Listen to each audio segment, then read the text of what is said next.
On today's Apple Daily, Apple hiring senior engineer for health tech. Apple releases Big Sur 11.3 beta the day after 11.2 public release. iPhone SE 3. And have we seen the end of the 50K Mac Pros? For the latest Apple news, rumors, and leaks, every weekday at 12 UTC. Join us in the iCave. I'm iCave Dave and I simplify Apple so that everything just works for you. And if you want the latest Apple news, leaks and rumours every weekday at 12 UTC, like this video, subscribe to the channel, and ring the bell so you don't miss a thing. Apple hiring senior engineer for health tech. A new job posting suggests that Apple is preparing to go super hard on health hardware, as the role is mainly around ramping up factory production for these devices. The fact that Apple is ramping up for production means that they are likely all designed and ready to go, so it's likely that we'll see releases of this hardware towards the end of the year.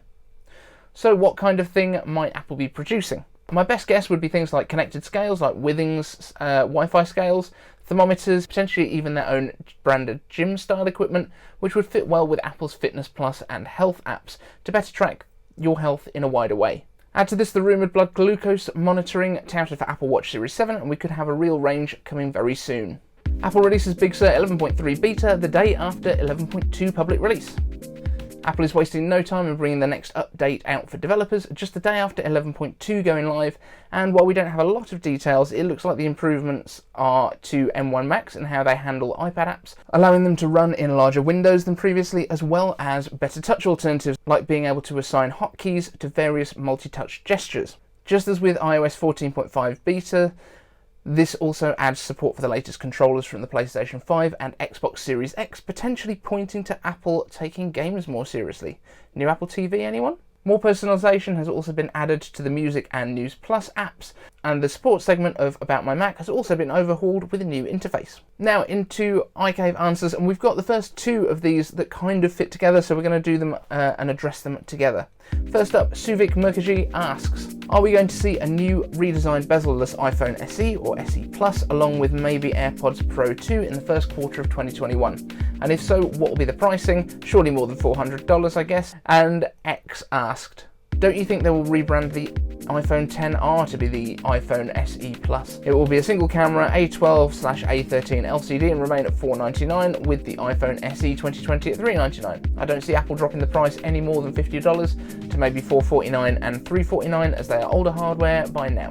What do you think? So that second one is really, really interesting. So in terms of the start of this year, I was pretty sceptical actually that they were going to bring out an iPhone SE 3 at all, but remaking the iPhone XR as a kind of upgraded version of the SE makes a lot of sense actually, and if you were to throw in an A13 processor, the only thing I would question there is it too similar to just the iPhone 11 at that point, which we've also still got in the range, which is the A13 chip. It's just got the dual cameras and things like that. I'm not sure how much Apple would actually save by putting that out as opposed to just keeping the iPhone 11 around. But it's actually quite a good possibility. It doesn't make sense for Apple to completely overhaul a brand new device to go in as the SE 3, if that is a thing that's happening.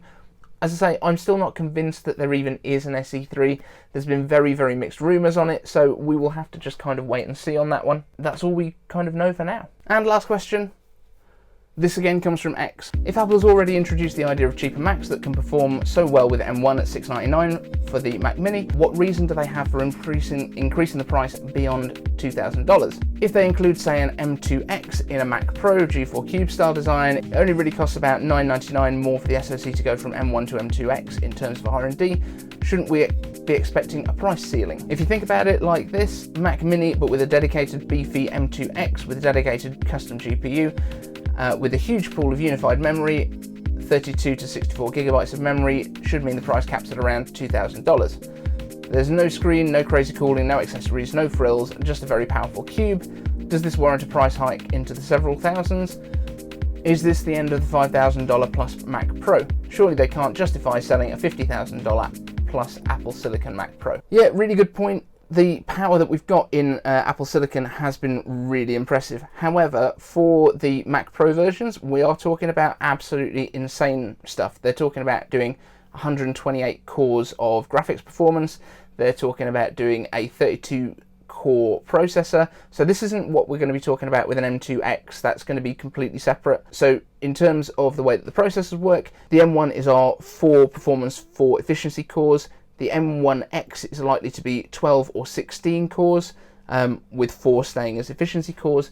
And then when we get to M2, it's going to be on just a higher performance on each core. M2X will basically be the M1X, but with the high performance cores within it. So we're actually going to be getting a completely separate processor setup for the higher price stuff. I think we could be looking up to about $5,000, but again, you're going to have the options for adding more unified memory in. You're going to be having the options for adding in potentially other cards like the Afterburner cards and things like that. So it's still going to be quite customizable, but basically everything that will be going into it will be from Apple. So there won't really be any third-party stuff that's attached as far as we know. But again, we just don't know really what they're going to be doing with this stuff until it actually happens. So it's pretty difficult to decide what the pricing will be. The difference is that these chips, they will be making in much smaller numbers, so the individual chip price will go up, and each chip is going to be a lot more difficult to produce. There'll be a lot more wastage of chips that fail because they're not perfect. So yields will be lower. That's what pushes up the price. Hopefully that makes sense. And finally, Notification Squad, we have 3 new members: Thaumator, Ian Clark, and Guardian218. Thank you so much for joining. If you want to join the Notification Squad, like this video, subscribe to the channel, ring the bell, and post up with hashtag Notification Squad down in the comments so that I know that you've done all that stuff, and I will give you a shout out in the next one. Thank you so much, and we'll see you in the next one.